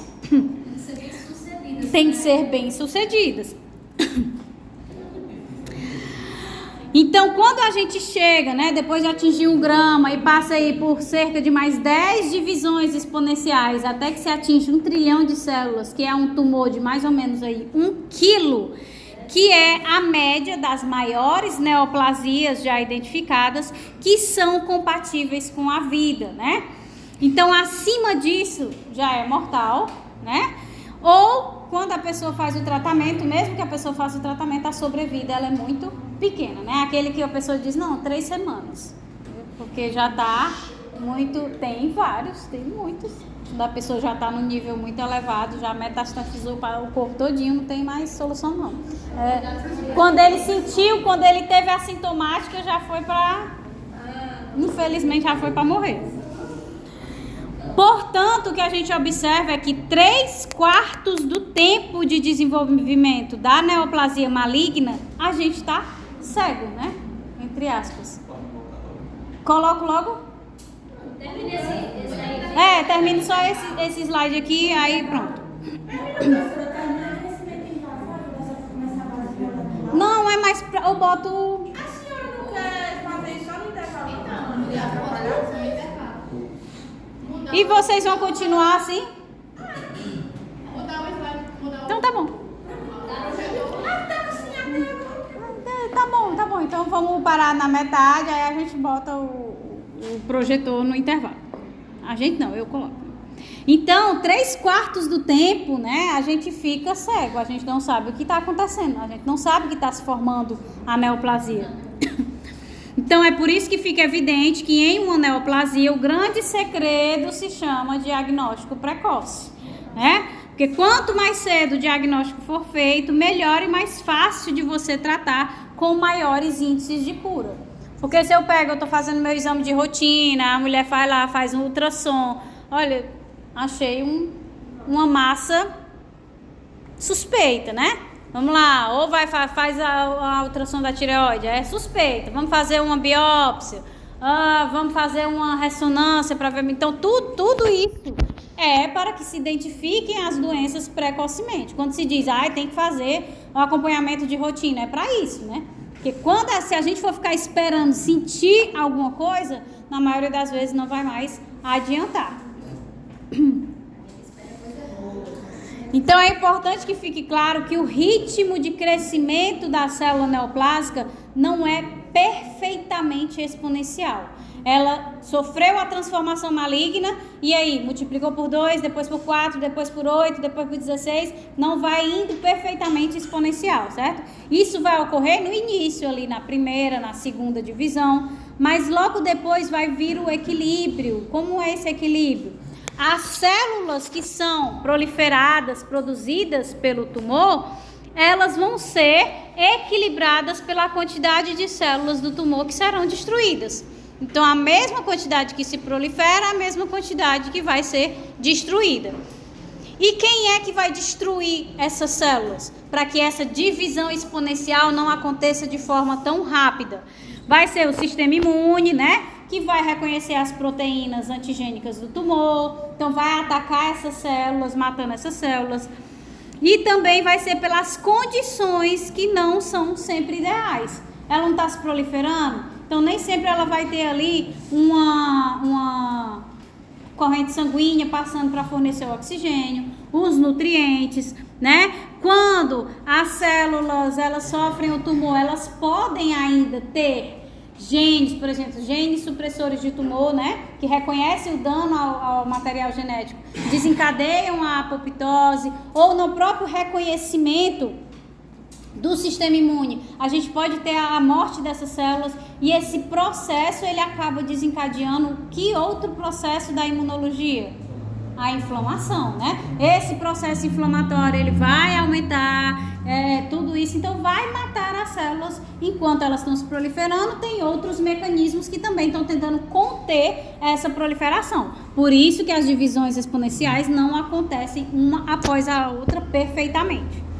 Então, o ritmo de crescimento ele vai depender de um balanço entre o tempo de duplicação, né? Uma célula que tem um ciclo celular mais lento, ela vai demorar mais para se replicar. Então, o tumor ele vai ser um tumor de crescimento lento, porque ela tem um ritmo de crescimento mais lento. Ou seja, ele vai ser menos invasivo, né? Porque ele vai se proliferar mais vagarosamente. É a mesma coisa, né, do inverso. Se eu tenho uma célula neoplásica que ela tem um ritmo de crescimento elevado, ela vai se proliferar muito mais rápido, ou seja, o tumor vai crescer de forma muito mais rápida. Se eu tenho um tumor que está comprimindo espaços, né, que está aumentando de forma muito rápida, ele tem um potencial invasivo muito maior. Além disso, né, além do tempo que a célula leva de duplicação, ou seja, o seu ciclo celular, também está associado ao ritmo de crescimento o percentual de células em proliferação, que também é chamado de fração de crescimento. Nem todas as células que estão ali na neoplasia, elas estão se dividindo. O objetivo da neoplasia é se proliferar, é crescer, mas nem todas estão ao mesmo tempo dividindo. Algumas ficam sim no G0 ali, esperando um determinado momento que ela quer se proliferar e aí ela começa. Então, quanto maior o percentual de células que estão se replicando, maior vai ser o ritmo de crescimento. Se 30% das células estão replicando, adentraram no ciclo celular, e outro tumor que a gente vai comparar, 80% das células estão entrando no ciclo celular, esse vai ter um ritmo de crescimento muito maior. Exatamente, está associado à malignidade, ou seja, à agressividade da neoplasia. Só que compreendam, né, o fator do crescimento, mais uma vez, né, ele também está associado aos tumores benignos, né? Os benignos, eles não têm a desdiferenciação, mas eles estão se proliferando. Então, o ritmo de crescimento do tumor benigno também está associado aqui a esses fatores. Além do tempo do ciclo celular, da duplicação, da fração de crescimento, a gente também tem afetando o ritmo de crescimento a quantidade de células perdidas nesse crescimento. Então, as células que vão sofrer necrose, as células que vão ser atacadas pelo sistema imune. A quimioterapia, a radioterapia também entram nesse processo quando você está tentando limitar o câncer, né? Reduzir o impacto dele. Os tratamentos de radioterapia, de quimioterapia, eles têm esse papel. A partir do momento em que eles matam as células, eles diminuem a capacidade delas proliferarem. Por quê? Porque eu tenho mais células sendo perdidas do que células conseguindo se proliferar. Então, o ritmo de crescimento, além disso, ele vai ter algumas particularidades, né? Ele vai ser diferente na fase inicial e na fase tardia. Então, na fase inicial, esse ritmo de crescimento, ele vai ser aumentado. Por quê? Porque a célula, ela tem mais espaço, né, para crescer, ela tem a matriz extracelular para sustentar, ela tem ainda contato com os vasos sanguíneos, então ela tem suprimento de nutrientes, de oxigênio. Enquanto o crescimento tardio, ele vai ser mais lento. Por quê? Porque se ela já proliferou, ela já ocupou um bom espaço. Se ela ocupou espaço, ela não tem um microambiente tumoral favorável. Ela não vai ter nutrientes, não vai ter oxigênio, vai sofrer hipóxia, né? Então, tudo isso vai afetar esse ritmo de crescimento na fase inicial, na fase tardia. Nós temos como exceção tumores que se replicam quanto mais acumulam as mutações. Então, essas mutações podem fazer com que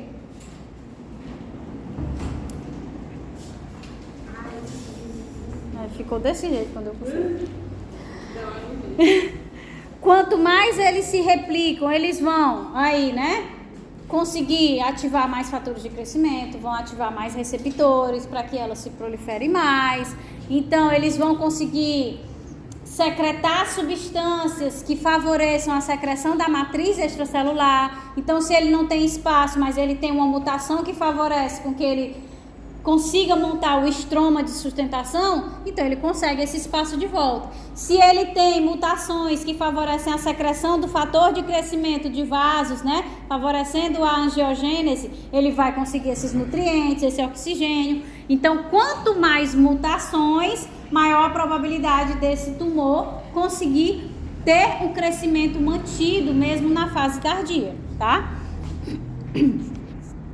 Além disso, na fase clínica, né, que é quando a gente tem a sintomática, a gente tem cerca de 20% das células crescendo, que é muito, né? 1 a cada 5 células vão estar replicando. Nem as células hematopoéticas, que estão constantemente sintetizando as nossas células sanguíneas, têm um ritmo de replicação tão elevado. Então, mesmo quando a gente identifica, né, a sintomatologia e consegue saber que a pessoa está doente, ele ainda tem, mesmo sendo tardio, ele ainda tem uma taxa de replicação muito elevada.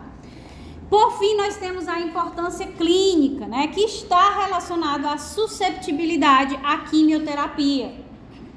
O aumento da fração de crescimento, ou seja, de células que estão se dividindo, né, faz o tumor crescer mais rápido. Obviamente, a gente viu que é um parâmetro para o ritmo de crescimento, a fração de crescimento.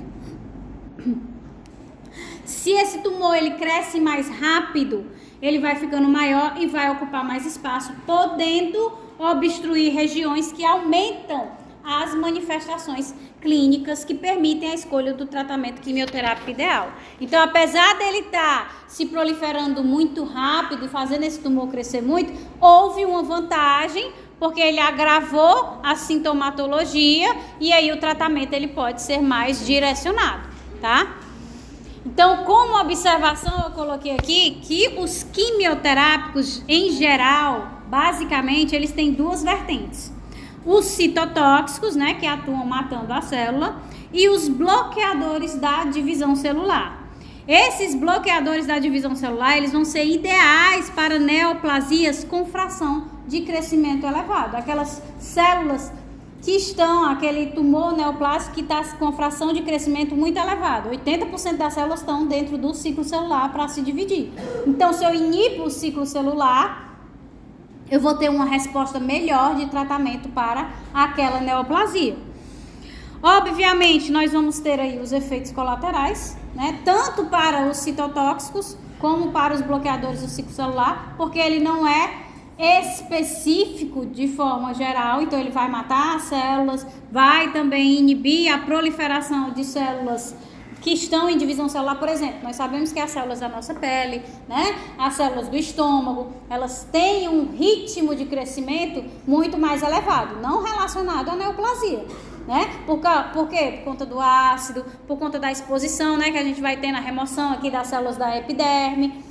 Então, a partir do momento em que esses quimioterápicos bloqueiam a divisão dessas células, então a gente tem uma redução das camadas da epiderme, então a gente começa a ter lesões na pele, o estômago não vai ter a síntese de células na mesma frequência que uma pessoa normal, então a pessoa começa a ter aquela dor quando come, se alimenta. Aí por isso que muitas vão para a alimentação via sonda, porque não consegue que está tudo inflamado, as células estão totalmente... As células que resistem ao ácido, elas não estão se multiplicando. Então, as células do tecido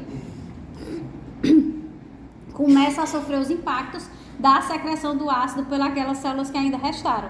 Então, tudo isso vai afetando a qualidade de vida do paciente, certo? E, obviamente, nem todos os tratamentos, né, vão ser dessas duas vertentes. A quimioterapia normal. Nós temos os tratamentos mais específicos, em que a gente tem a síntese, né, de proteínas que vão atuar direto em receptores das células neoplásicas, inibindo a proliferação dessas células neoplásicas. Nós temos esses tratamentos, eles são muito mais caros, porque eles são específicos ou para o tipo de câncer ou até mesmo para o indivíduo. E esse alto custo, né, dificulta não só o tratamento para o indivíduo, mas dificulta também a pesquisa científica, né? Então, a pesquisa, ela também acaba custando muito mais nessas situações. Vamos parar agora, 25? Invasão é 2, é? Ah, tá.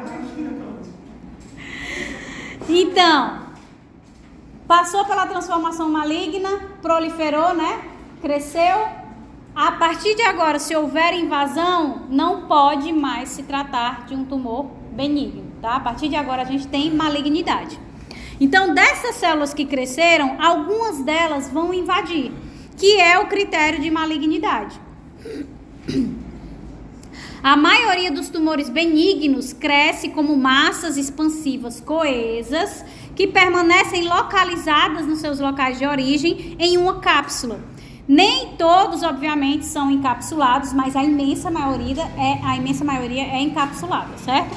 Então, essa cápsula consiste de quê? Grande parte é a matriz extracelular, que envolve a neoplasia, que vai ser depositada pelas células estromais.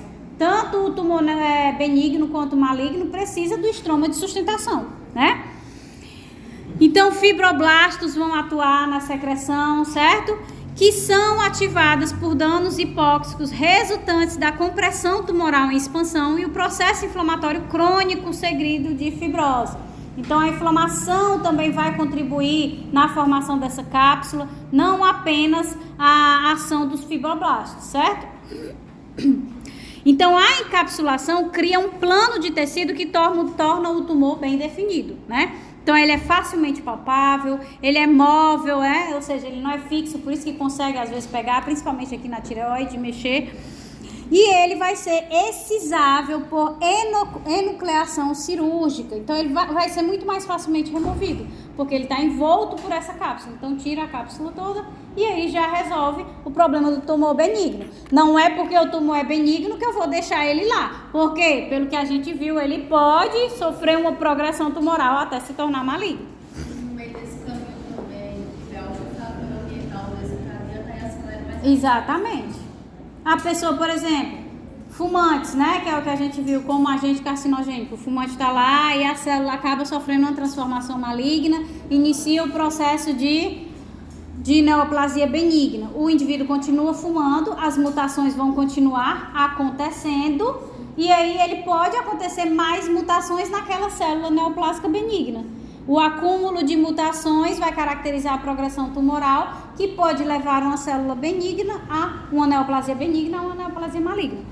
Então, juntamente com o desenvolvimento das metástases, a invasividade é a característica que distingue mais facilmente os cânceres dos tumores benignos.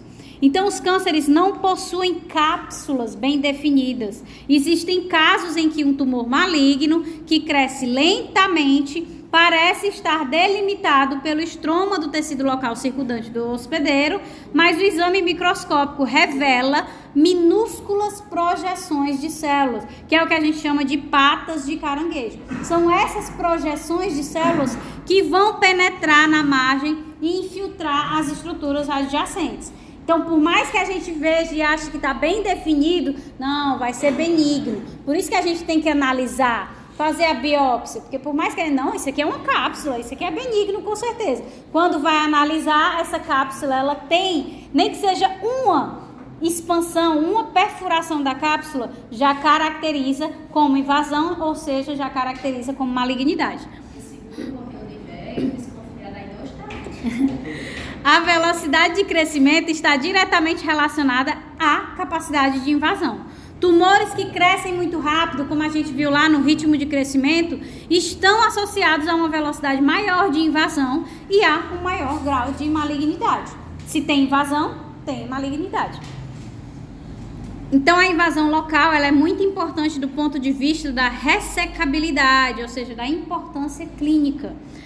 Porque quando a gente vai fazer um tratamento cirúrgico, se o tumor está ali localizado, né, fica mais fácil, mais viável a remoção daquele tumor. Mesmo um tumor maligno que sofreu uma leve invasão, né, a gente tira uma áreazinha a mais, né, para garantir a remoção desse tumor. Quando a gente abre, muitas vezes o médico, quando ele abre, né, que ele não identifica nos exames, por melhores que eles sejam, muitas vezes nos cânceres é comum chegar na mesa da cirurgia, abrir e quando vê, não foi visto pelo exame, quando vê já está lá bem expandido. Então, quando tem essa expansão, ele já fecha, porque o dano que a cirurgia vai causar não vai valer a pena, porque já invadiu. Então, ele fecha e vai só para quimioterapia, radioterapia, que é mais futuro. Então, aqui é só para que vocês tenham uma bolinha aqui. Aqui, ó. Aí tem esses prolongamentos. Tem uma massa que você acha no nível macroscópico que está bem delimitado, e quando você vai analisar microscopicamente, você vê que tem prolongamentos. Esses prolongamentos, que são as patas de caranguejo, caracterizam a invasão. Beleza?